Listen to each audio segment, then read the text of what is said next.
Well, cool. We have an hour, right? Yeah. Beautiful. All right. Let's see if I can say this eloquently, but I'm going to quote yourself back to you first for a second from a quote from the 90s, I think in the Going Home documentary, where you say, I always thought that the word record was a great word for it, meaning like a record of events. I still call them records, even if they're CDs and then now streaming. It's a record of events. So this podcast series that I made is built on records. It starts in a record you put out in 72, and then one in 73, and then one in 74, and then we move into the 80s and everything. That we traveled through like 40 or so years, and I know it felt that way to me. Suddenly, like I watched times change, I watched you change, and some of that was music I was super familiar with. Some of it was stuff that I kind of got to discover in a fresh way.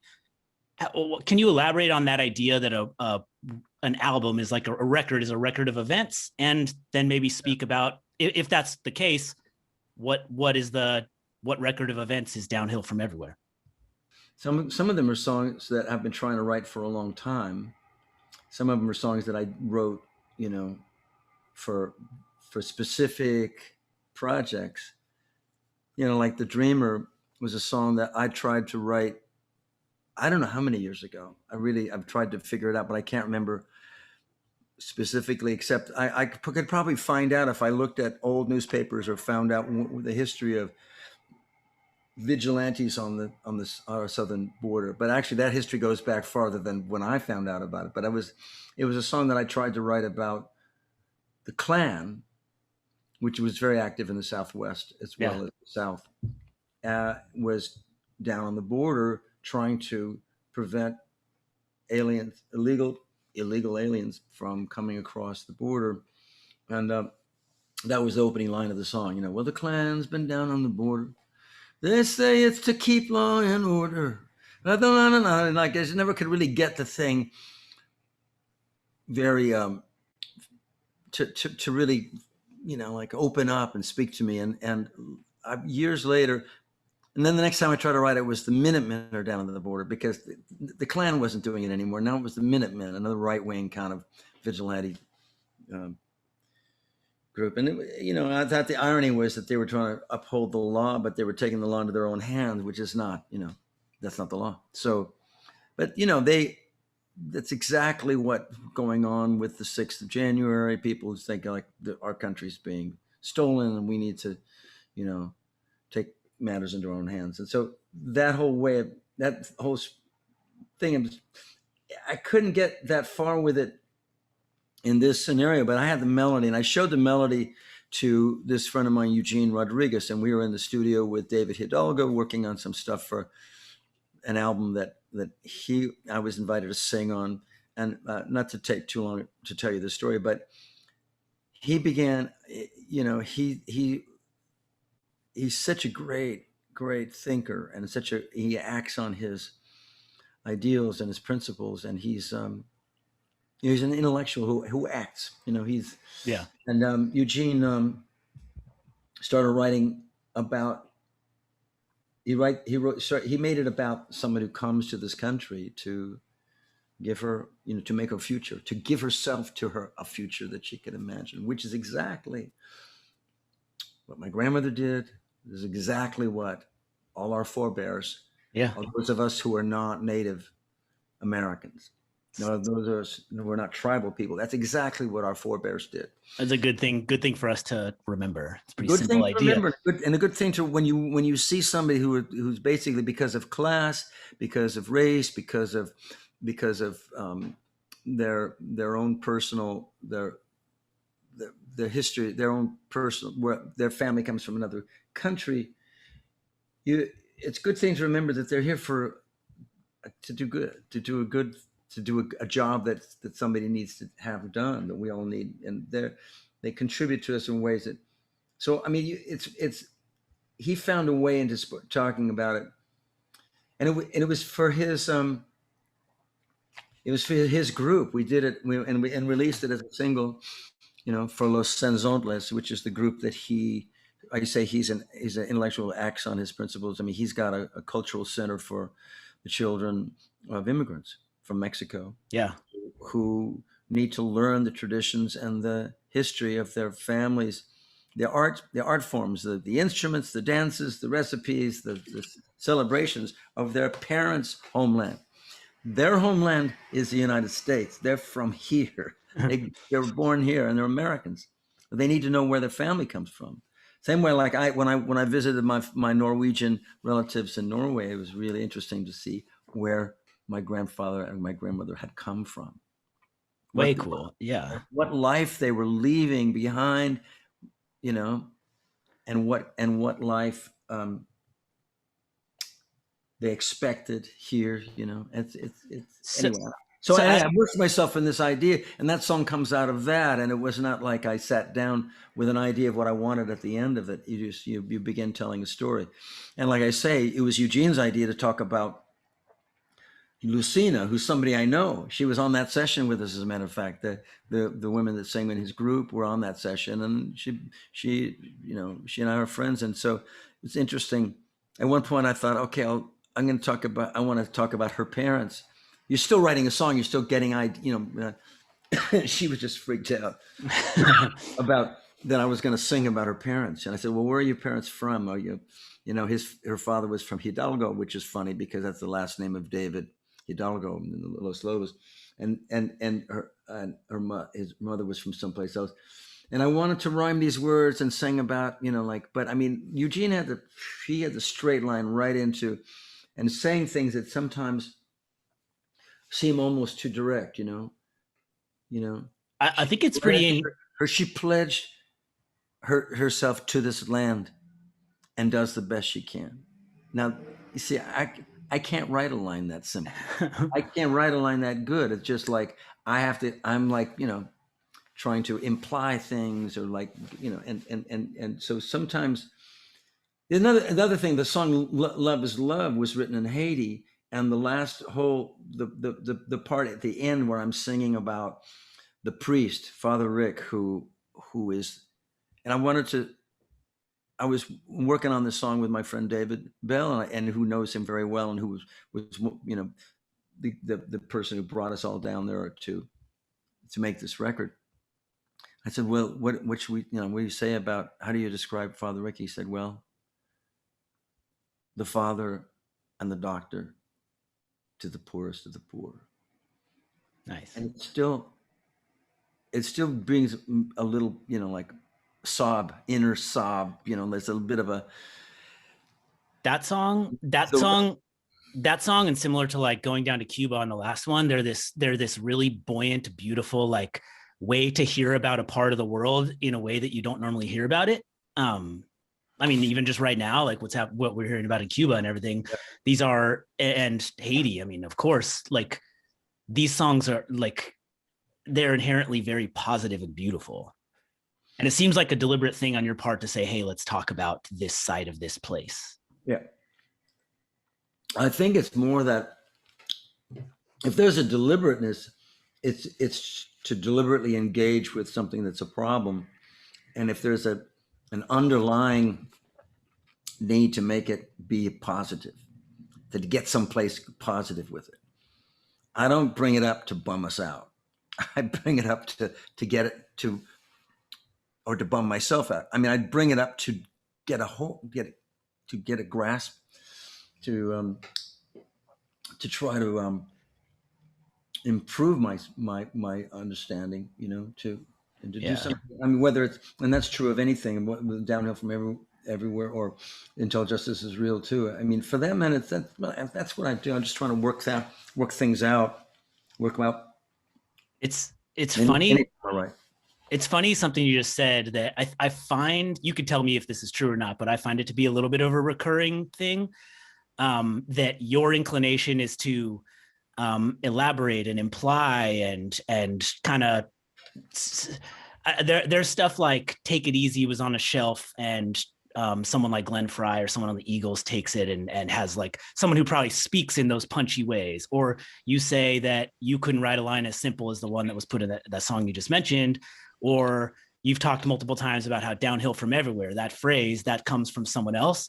It's like these, I feel like and I think the same thing was true with Somebody's Baby, right? It wasn't going to go on an album. It's a pretty simple song, like some kind of like mild hesitance on your part about things like that, but then a realization that like, damn, these things are impactful and they pack a punch, and they just because they're simple doesn't that can mean they're better in their way, you know? Yeah, it took me a long time to like Somebody's Baby, but it was it was a job. It was an assignment because Danny brought this thing to me. It was a very, very infectious guitar thing, and he had, it's like you can say whatever you want, but you got to end up with "She's got to be somebody's baby." And I'm like,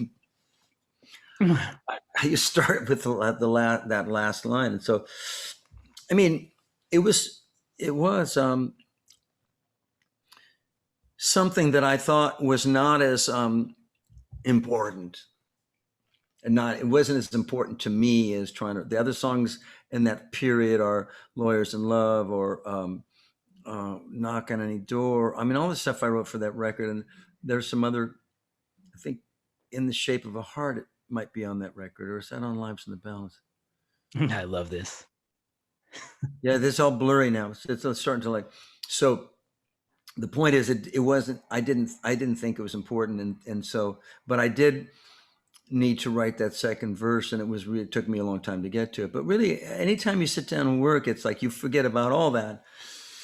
And I remember sitting at the piano and coming up with the chorus, and I'm thinking, well, I like this. This is pretty good. I mean, sometimes you write something and think, I really like that. I don't know why. Hell yeah. But I got, you can't really, you don't look at from the end of the telescope that goes, I'm going to end up here. You just set out to embrace some subject, and in writing something like Somebody's Baby, I had a therapist who I was ragging on this song, and he was saying, I think you've got this all wrong, man. This is about something important. Everybody wants to belong to somebody. Everybody wants to feel loved, and this is the most fundamental thing. So why are you, man? I love that.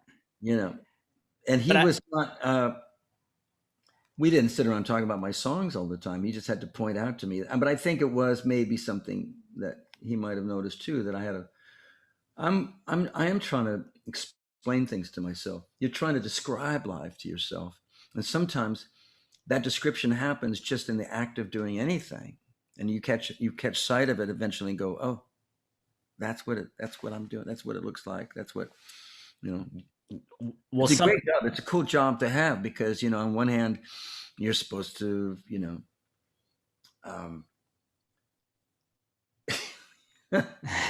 you're supposed to show up and do all this stuff that you think is like, I guess what I'm trying to say is that whatever thing you think is important about yourself is probably not the important part. Yeah.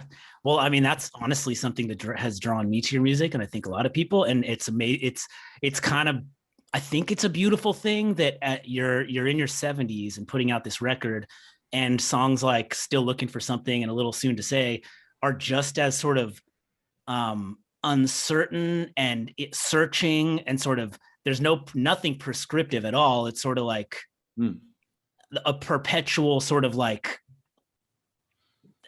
figuring it out, maybe with full knowledge that never fully will. Like, should I still be in this city? I've been the stuff about being in LA and looking to leave the city your whole life, but still being there, but loving it, but also like, I don't know. I identify hard with that. I love that.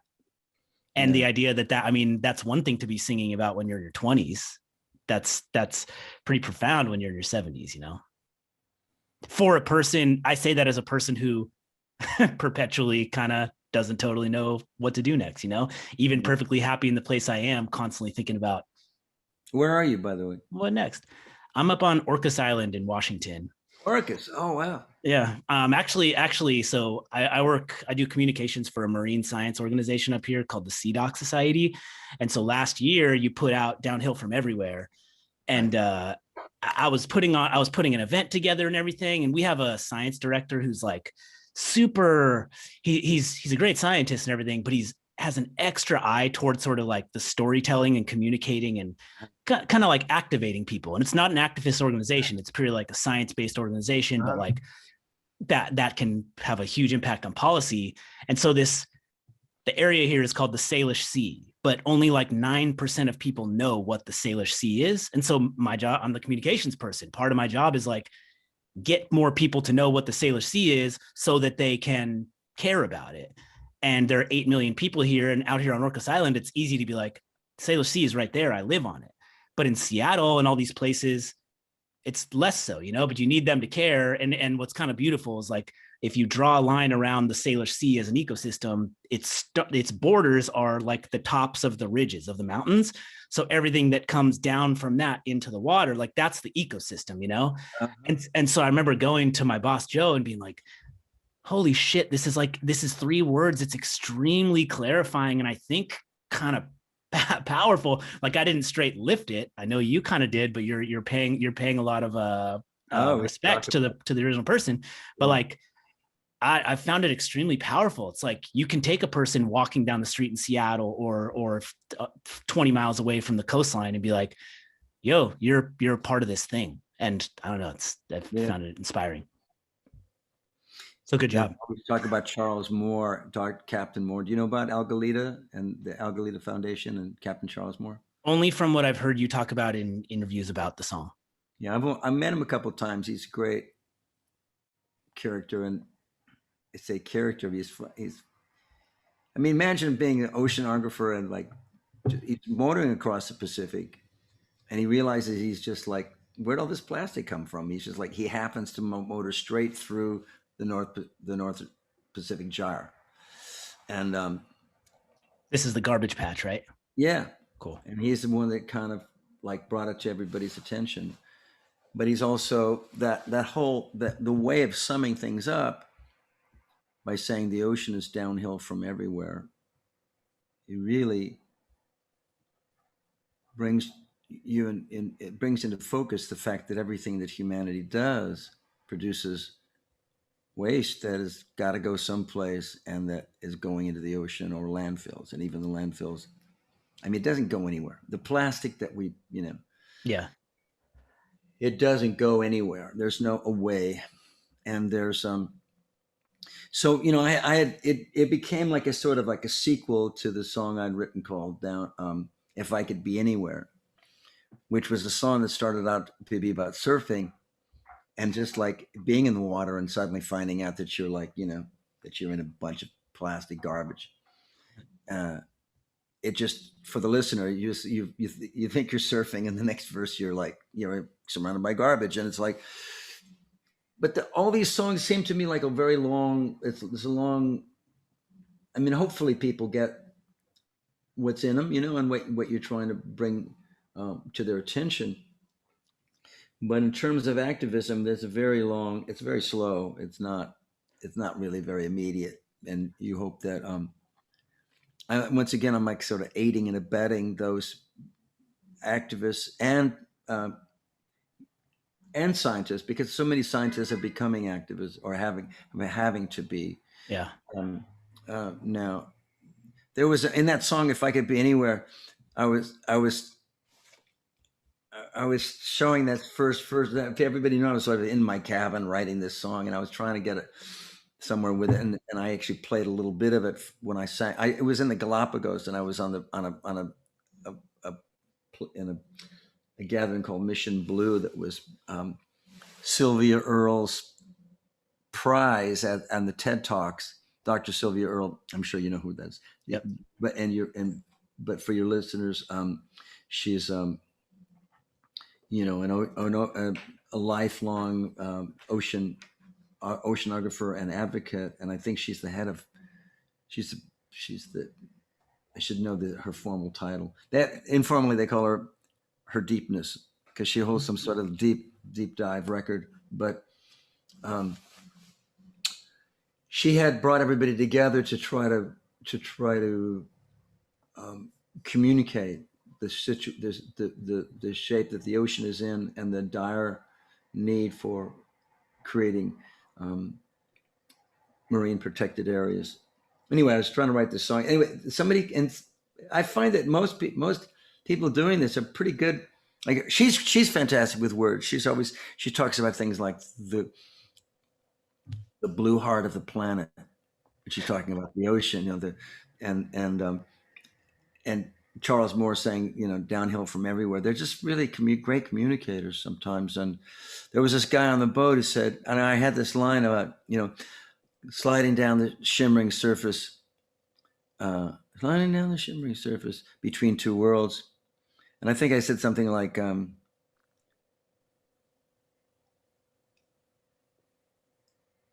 he changed one of the words. He said, I think you should I forget what the word is. What is I could I got magical powers to cut in a clip. Okay, well, it says the second line, something about cutting through the veil of illusion. Something. No, that was the third line. What is the second? As it unfurls, I said, as it unfurls, and one oceanographer said, I think you want to say uncurls, don't you? Because it was more of surfing, Yeah. Curl, and I just think that to be involved, and then I got so many invitations from those various different ocean advocates and oceanographers to go join them on their boats, and I think, wow, that's to go out for a month at a time, to be collecting data and to be immersed in it's a really great life, I think. Well, if you're ever up on Orcas Island, we got a boat. Yeah. I had friends that used to go to Orcas every year. Craig Durgee and his wife Judy. Someone told me when I was doing this podcast here, I was at a bonfire, and they're like, "This guy used to play with Jackson Browne, lives here." And yeah, I don't know. I've never talked to him. No idea. Yeah, he's got a cabin up there, I think, and I think that I don't know if they still go there. Or they still have it. I should ask them. Yeah, Craig and Judy. One time, Craig. So Craig and this other musician got set adrift somehow. They got in a boat. They couldn't quite get it.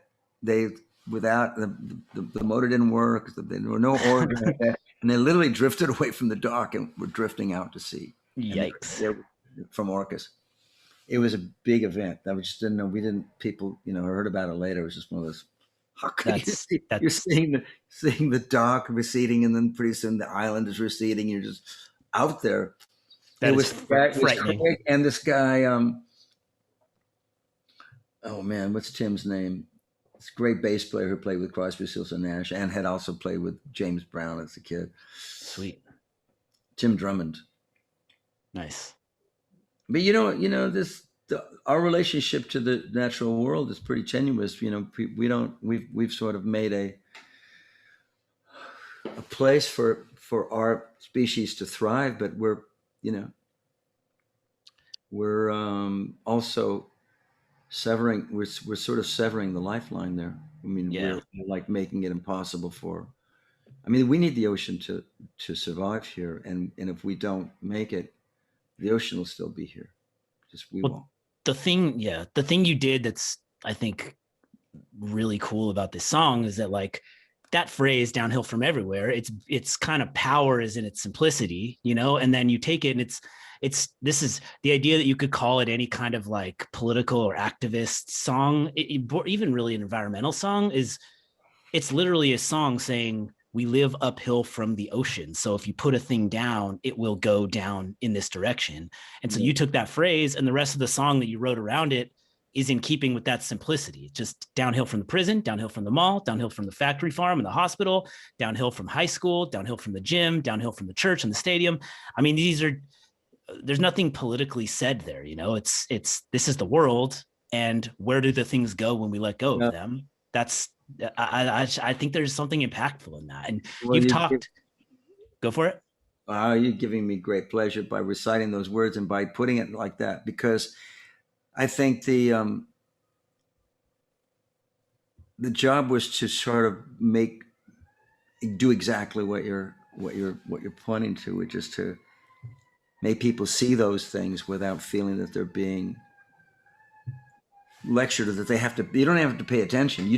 If you pay attention to my lyrics, it should pay off. But if you don't, you should also really enjoy the song even if you only get half of those, even if you get some of the, this is the way it is with rock and roll. Sometimes you just like that part of the song that you like, and you don't listen very closely. But I wanted They I come in. wanted to make a song that They you come into your house. Yeah, coming for me. I wanted to make a song that you don't have to listen to linearly, and so, but if you're drawn to listening to it's got to be infectious enough that when you do hear it over and over again, you eventually hear all the song. And this is true of all the great songs that other people have written that I've taken into my consciousness. I mean, there's a moment in time when I was hearing Like a Rolling Stone probably for the thousandth time, but it was also like the first time.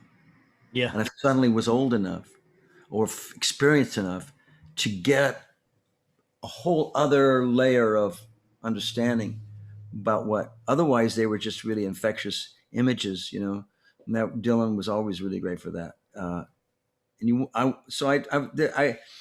think it was like as an artist or even as a technician, musical worker, I think I hit on a thing with that song that really worked, and I want to do more of it, which is just to present pictures that have a kind of impact because of the juxtaposition with one another, it's like cubism or something. It's like how these things fit together.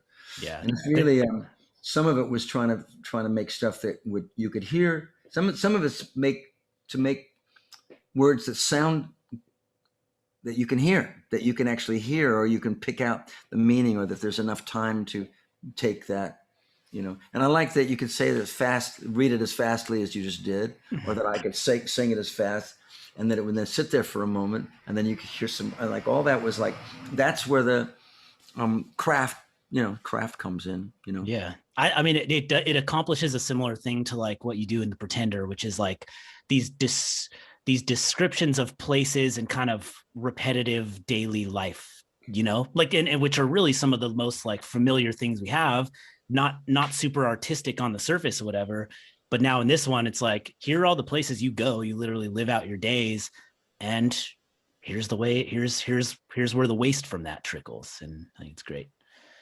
You're talking about writing in this way, the way you're just describing writing this song, early on in the process of writing, like when you're much younger, were you thinking about stuff that way, or were you just writing? What was your approach then in these like early days of songwriting? Like, do you know what you're writing about when you sit down to write, or do you write and find what you're writing about in that process? A lot of what I think about happens like in a car, it could be like, and you don't have the chance to sit, you have to try to remember it, or like think, put into a song later, or the shower. A lot of it's like, but I mean, I remember thinking, like, for instance, here's a thought. I thought at one point, I'm going to get some land and I'm not going to do anything with it. I'm just going to put it aside. So like nothing, so it'll just always be what it is. And I had that thought on the freeway between Orange County and LA. And I used to drive that stretch of road every day because my friends and the life that I was drawn to was in Hollywood. And my friends were in a band, and I was, and they had this incredible band house they all lived in, and I was welcome there. I was drawn to that. But and another time I remember, like, and I was coming down from acid, and I was like, and I was lucid enough to drive. I was okay to drive.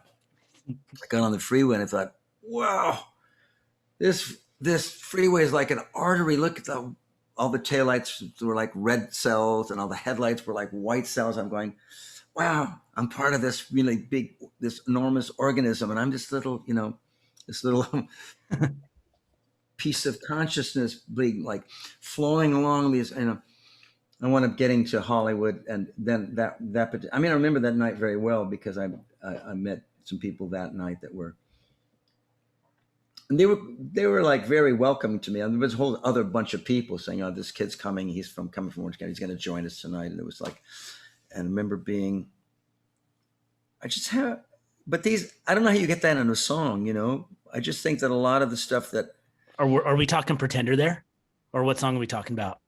No, or is this just you and you? This was before I ever made a record. This would have been like when I was 18 or even 17 or 18. Yeah. Yeah, because your family was down in Orange County, and so you were there. Yeah, yeah. My mom still lived there, and and eventually she moved to Silver Lake. So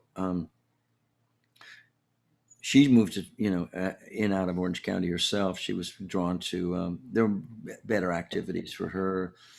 She was a Unitarian, and she liked what was going on in LA, and I think it was also work. She could kind of work. She was a teacher, so she could kind of. Yeah, she was actually my uncle's teacher. Really? I think in the San Fernando Valley. Yeah, right. I can't remember the school. I think Pacoima, maybe. I don't know. I don't know. That's high school, maybe, but or Poly High, or I don't know what grade she taught. Poly, yeah. That's where my dad went. So my family's my cousins and stuff are all real big, like Jackson Browne kids. They had this like greatest hits record that I heard I'm Alive a lot in my house as a little kid. And that was sort of passively consumed, and then come to high school. I remember taking this road trip down to my cousins and I used to always camp in Leo Carrillo, like they're north of Malibu, south of Ventura. I love Leo Carrillo. Yeah, it's a real close place for my family. And so my dad got real into the Pretender. I think he said that they played the full record on the radio one time, and he was like, "Holy shit, this is it for me." And then that kind of spread through all my family and got kind of became Jackson Browne kids. And so I learned in that process that they said that your mom was one of their teachers, and then also a neighbor, my wife's neighbor, Eileen. What's up, Eileen? Big fan of this podcast, big fan of Jackson Browne. I learned. So my wife's parents' neighbor is now one of my good buddies because we bond through Jackson Browne. And I think that maybe her husband went to school, had a class with you in Orange County at some point. Oh yeah. So that's fun. That's fun stuff for me. I'll tell you something funny. Greg Leisz, who plays all over this record, who played on, well, he's kind of new to my band, but I've known for a while. We went to the Sunny Hills High School at the same time. We didn't know each other. Somebody just gave me the annual of the yearbook, and there he is. I wish I'd known him then. We had one friend in common, but we somehow didn't meet each other. That friend in common was a very big musical influence on everybody I knew. So it's not surprising that he knew him. But Greg wound up being in bands and playing, very, very soon after high school, was playing in country bands and playing pedal steel and playing in roadhouses and stuff. And he's just such a great musician, and he's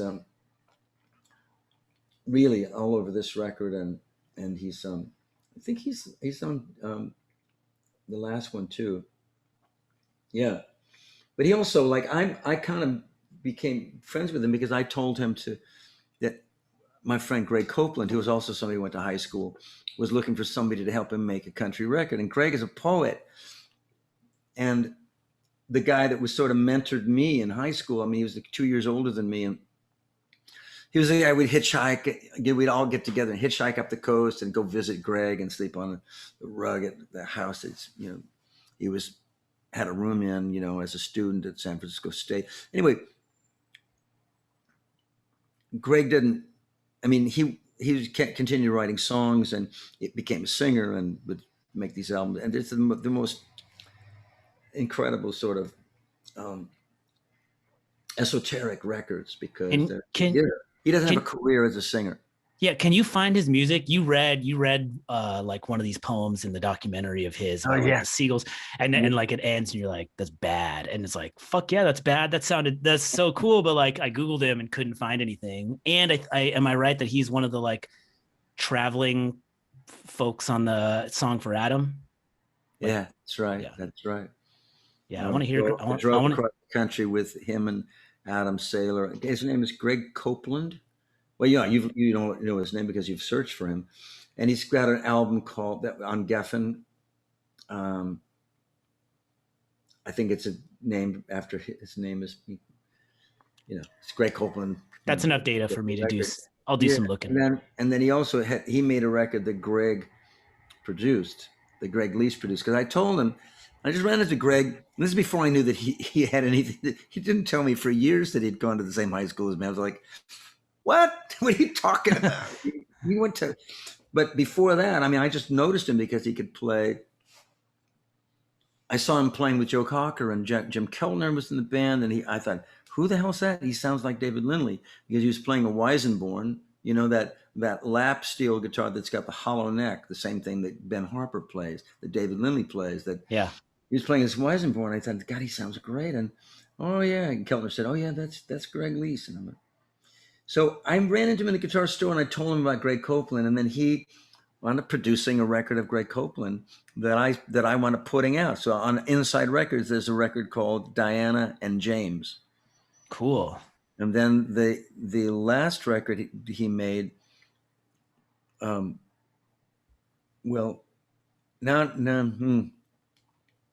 that's a great record. And Greg did an incredible thing by helping him make that record. And now Greg Copeland is able to sort of call all these really interesting musicians, having worked with Greg Leisz, and he's sort of an insider in the whole inexpensive studios that are really good, and musicians that are kind of exalted players like Tyler Chester, who can be interested in, and he's also, they can work for on the cheap because they, everybody who's really a working musician might get a really great job with somebody that pays high, but it doesn't mean that they're not still living kind of hand to mouth and have to take every little job, no job too small. Most musicians I know are totally accessible in terms of, can you come play this afternoon for $50? It's like that kind of, I mean, I pay, just incidentally, while we're on the subject, I mean, I pay them double scale, pay them like I always have paid them, because the records sell a certain amount, I have an income, and I'm organized in that way. So I don't ask for these great players to play inexpensively, but in a way, it reminds me of this great saying, this one, it's just great that they're available to play for any amount of money, because it's priceless. It's in a way, they're not paid what it's really worth. Like if somebody, like I had this thought just yesterday, because I was listening to a version of My Cleveland Heart that doesn't have Greg slide on it. And it's just Val and I playing. Val and I wrote the song together. It's just like from at home. You'll hear it eventually. I think it's going to come out soon. It's just a version of he and I playing and singing the song. It takes two people to sing the song, but it also, we're playing it, and when it needs a cowbell, you have to have the cowbell, otherwise none of it hangs together. But listening to it and saying, wow, this is really, I'm really missing the Greg. And how do you pay somebody for playing great solo on your record? That publishing doesn't cover that. That slide rips on that song. The slide is so infectious, and that's why it's doing so well. That's why you can listen to it. It comes on immediately, and it's really, because at one point, that was the first song that we recorded for this record, and it was recorded so long ago that we didn't look at it for a long time. And then when we had made a bunch more of the record, we were playing it along with everything, and Val and I looked at each other when we listened to this and said, well, and Val was playing some slide thing. There was like, just the chords themselves are very infectious. Yep. All that. That's so. I mean, there's the songwriting and the way it gets credited, and the publishing, and how that gets divided up. But no one really pays for the great solo. It doesn't get like, there should be a whole separate piece of the money that gets, not that anybody's getting paid very much anymore, and that's a whole other issue. But anyway, what Greg added to that song is undeniably great, and he's just, Greg. Val and I looked at each other, maybe we should have Greg play on this, and of course it was the right thing to do, because we wanted it all to. I mean, Greg played on, like the last record on I don't mind telling you all these really tiny little factoids, because I think you might be interested. But I also recorded on Standing in the Breach. The last song is a song that had been recorded earlier, and it was for a movie. It was called Here, and I had Mark Goldenberg on it, and I had Kevin McCormick and Fritz. on drums. And to make it sound like part of the record, I thought I'll put Greg Leisz on it, and it was great. What he added to it was really great. Also, Mark Goldenberg, who used to tour with me and played on a lot of my songs, is on this record too, and he added something really wonderful in Downhill. And Minutes to Downtown. So it's great to have all these players that are available to you, because you can't really pay somebody to come in and be a genius, you know? Yeah, it's hard to. Can you come in and like play an iconic guitar part on my song? You know, it doesn't work that way. But you can. You know, they engage in a search with you. They're looking for something. You're looking for something, and sometimes you play it over and over again, and it doesn't. You know, usually someone like Mark Goldenberg, it's exactly what he does. He comes up with he's played like my example would be like the solo on "I'm Alive," the solo on "Sky Blue and Black." They have to be played that way. The song without those parts, the song doesn't sound complete. You know. To that end, can I ask about? So I was in college when kind of like the rounds of solo acoustic records and tours and stuff like that you did, and I went to a few of those, and it was very cool to like hear the different reimaginings. And sometimes you're like, oh, sometimes it's like, oh my God, this unearths a whole different thing on the song for me. And then sometimes it's like I don't know, mostly I just loved it. But before I do that, this is going to be weird, and this is like self-serving for me, honestly, but I'm going to tell you a quick story that it kind of blew my mind I don't know. I'm having you remember all these things. But so I went with a couple of friends. I'm going to share a screen, like a picture in a second. But I went with a couple of friends, my buddy Fernando and my brother Travis, and we like drank some beer and like printed out these pictures of David Lindley and ironed them onto t-shirts and went to this show at Cal Poly San Luis Obispo. And then we stayed afterward, and there was like one woman out in the back, and we just hung out and like briefly met you. And then fast forward like 2-3 years, I go study abroad in Spain. And then I take a trip to I saw you were going to Ireland, to Dublin. And I had like an aunt who married a journalist in Ireland. She lived in Ireland. And I was like, I'm going to plan my trip to Ireland, going to come to this show. So I saw the show there. And then when I went out afterward around, I was like, going to go meet the dude again. This is like a chance to do that. There was like a bunch of people there. I like made friends with this Italian woman who traveled from Italy and stuff. And then I walked up, and when I kind of like walked up to you as a crowd of people, before I said anything, you said, did you come all the way here from California? And I couldn't, that could be coincidental. Maybe I just look like I'm from California. Maybe maybe my voice was heard and you heard that, but it was like this bizarre experience to me that I thought like this guy's got like superpower memory or something like that. But anyway, there you go. Oh, I see. So, and what's funny about this is my brother here, who has a hoodie over it and no shirt, is he gave it to like a tour. He gave his to like a tour manager or something like that. And so he's that. But anyway, those experiences of doing those solo acoustic tours, what's the process of revisiting old songs in that way for you? And also, why do you have like 10 guitars up there? Are they tuned differently, or what's happening there? Yeah. Well, the guitar thing first. Yeah, they're all set up to play in different tunings, without which I can't even. You know, it would be and some of them really give a special. Well, it gives differentiation between the songs. Otherwise, if you were hearing the same voice singing the same songs, all these songs on the same guitar, it adds to it the sameness of it. Whereas if they're different guitars, they do. And the thing is about guitars is that they all sound good doing. They all sound good, but they all sound really good doing one particular thing. Yeah. Even so, like there's like a new guitar I got that is like.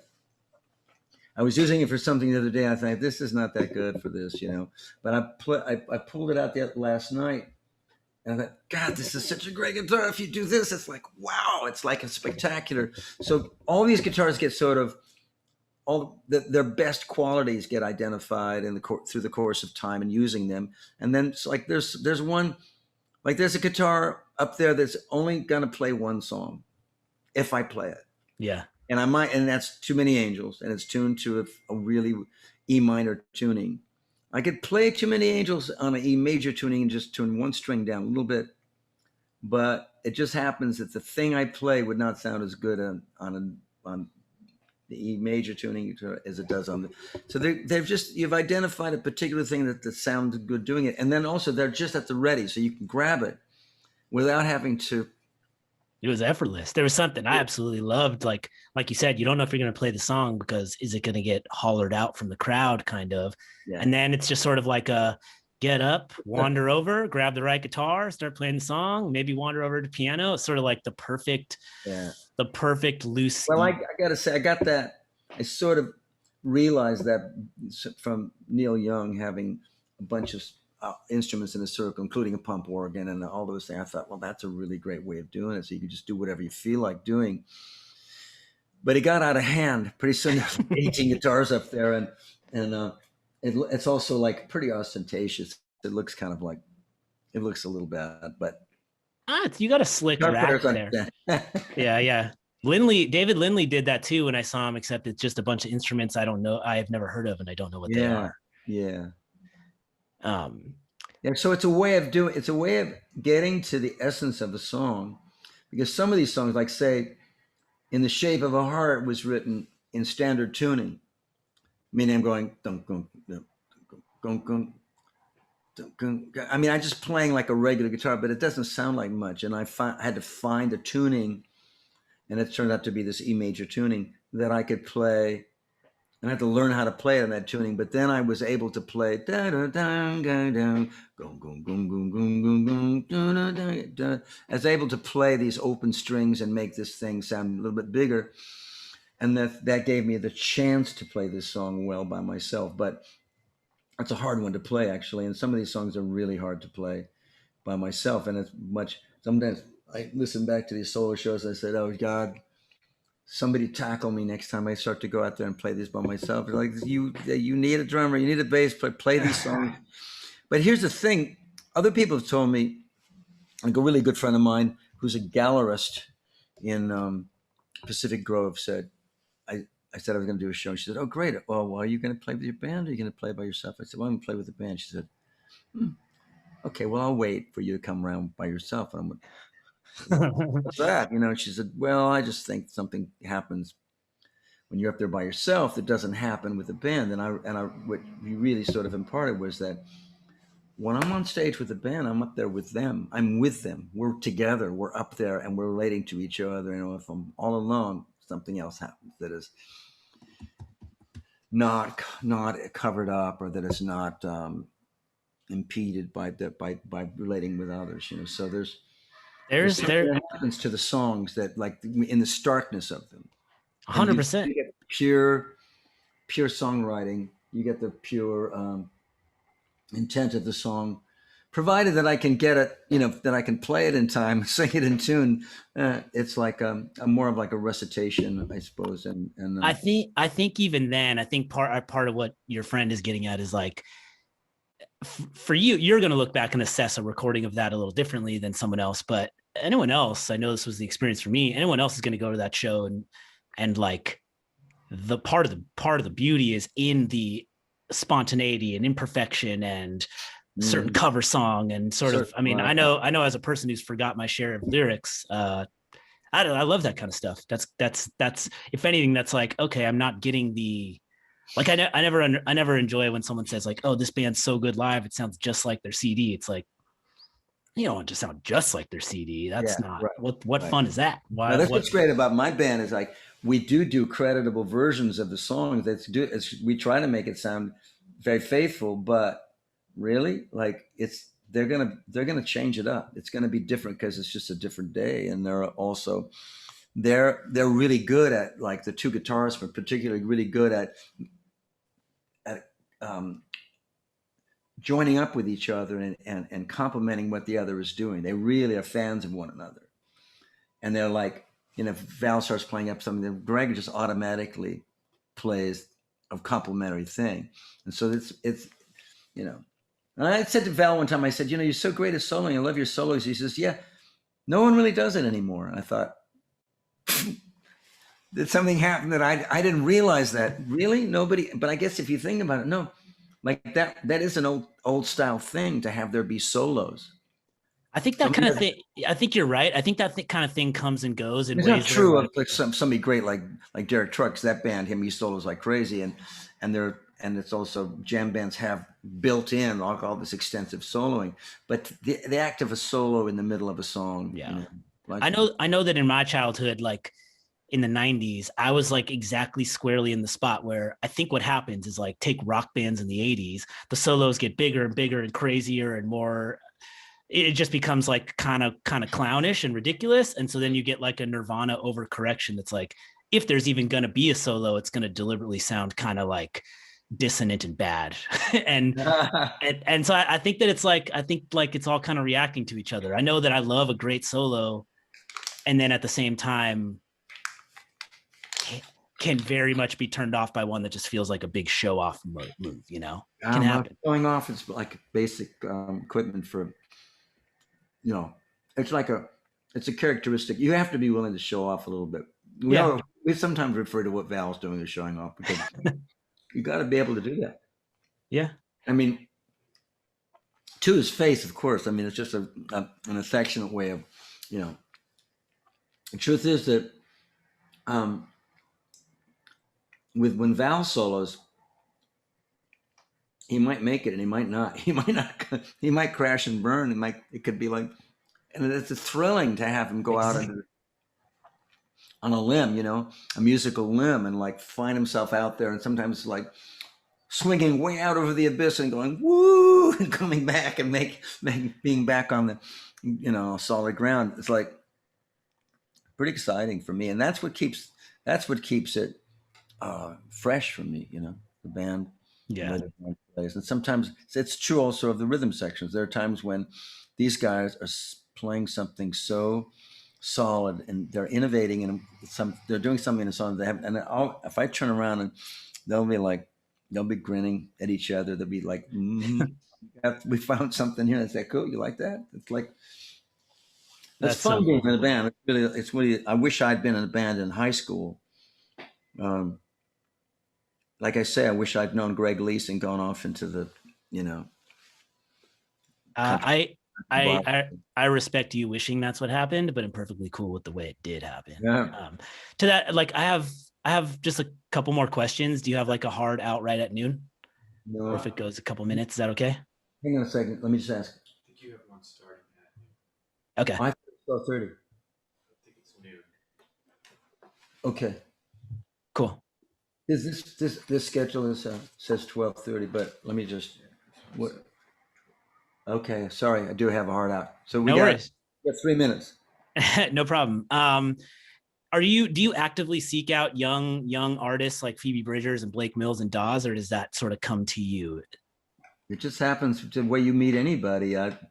Funny, I just found a photograph. You know how your phone will sometimes give you a little slideshow. I don't know what. I mean, I'm an ignoramus when it comes to the phone. It suddenly started, and there was this picture of Tal Wilkenfeld and this bunch of people I don't know, and then a picture of Phoebe and her friend Marshall Vore. But I don't remember it being. That's not the time that we met, but it might have been. I don't know. It's just like I think, did I meet her even before I remember meeting? Because I remember meeting her. She's very striking, but it was later that I heard her work and went, holy shit, that's that girl. Yeah, I saw her. I pitched an article about a Conor Oberst show that I actually never even got to write, but it got me access to the show. And then I just look up Phoebe Bridgers, never heard of this person, who's going to open it. And then she starts into this song Smoke Signals. And I just remember being like, holy shit, this is crazy. And you recently described like James Taylor's ability to like very quietly hypnotize a giant room. Yeah. It was like, oh man. And honestly, a lot of your early songs did that same thing to me. Sparse songs. I don't know. I want to ask this because of this set of lines. It doesn't need to mean anything, but I'll let you go on this. These days I sit on cornerstones and count the time in quarter tones till 10. My friend, don't confront me with my failures. I've not forgotten them. You're 16, 17 years old. Does that have specific meaning? You know where you were? I love it so much. Another imperfect line, another line that I didn't quite. It doesn't need an answer, and maybe it's better not having one, if I'm honest. Well, I would just explain what I mean. No, I mean to explain. Does it have a specific meaning? I mean, the confront that whole. I think people really that don't confront me with my failures. It's a little bit of this. These lines come from stuff I was reading and stuff I was thinking. The idea of counting to 10 to try to calm yourself. Nice. But quarter tones. So counting in quarter tones means quarter tones. Half tones are quarter tones is there's it's like to count to 10 would be like to go like it. Yeah, cool. What the hell I was trying to say, but I mean that's not the part. That's the kind of part that doesn't really come off. I don't think anybody knows that's what that means or that's what it refers to. But the thing about